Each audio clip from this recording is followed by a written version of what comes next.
Indie gaming's most anticipated release has finally happened, as Hollow Knight Silksong launched onto all platforms about a week and a half ago. But with no review copy sent out ahead of time, we are just now finding out how critics feel about the title, while we are also seeing overall fan reception. So today on Game Rant, let's look at the reviews for Hollow Knight Silksong.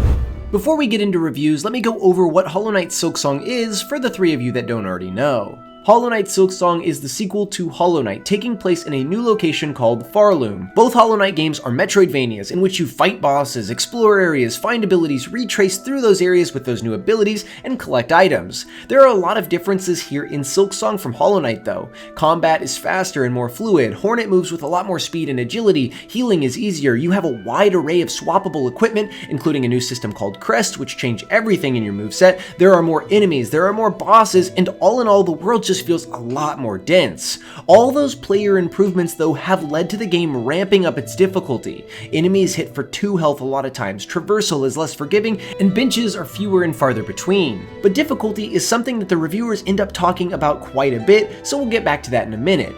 All in all though, Farloom is a beautiful area for the player to explore, one that feels entirely separate from Hollow Nest.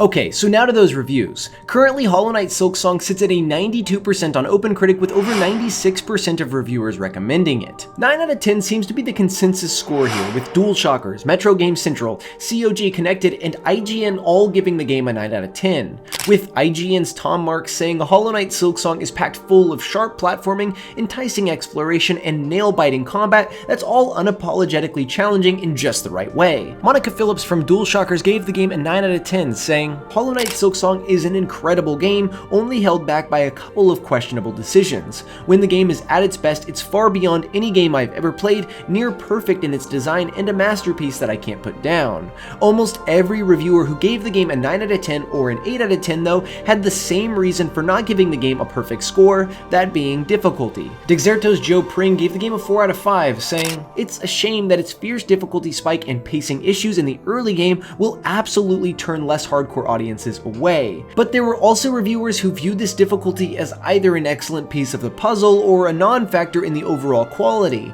with many giving the game a perfect score. Eurogamer's Christian Donlin gave the game a 5 out of 5, stating, pretty and charmingly mean-spirited, this game is filled with revelations and genuine personality. There was also Chris Carter from Screen Rant who gave the game a 10 out of 10 and said, against all odds, I was blown away by the craftsmanship on display in the sequel. Regardless of where reviewers sat on its difficulty, there's no denying that the game is a masterpiece in every sense. It might be tough to break through the first few layers for beginners, but once you do, there's something genuinely amazing at its core.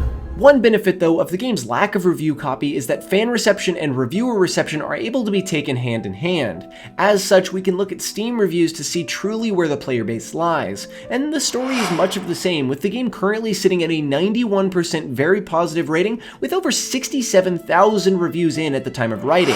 Fans are absolutely loving Silksong, with most of the complaints being, again, that the game is too hard. Here, I will interject some of my own opinion. I have played a significant amount of Silksong, around 24 hours at this point. Where I currently stand in the game, I do not think it's any harder than the original Hollow Knight. Every boss can be beaten with patience and pattern recognition, every area can be conquered as long as you don't try to bulldoze through them, and every item can be found as long as you keep an open eye. You're probably not going to beat any boss on the first try, but that's part of the fun. It's a dance that you can learn, and learning it is pure joy. I think it all comes down to if you liked the first Hollow Knight, you're gonna like Silksong, and if you thought Hollow Knight was too hard, this game is probably going to be too hard. But it's a beautiful world, it's got some great calming moments, some fun characters, and some fantastic climactic scenes. I think it's absolutely worth experiencing, and I'm excited to play a lot more of it.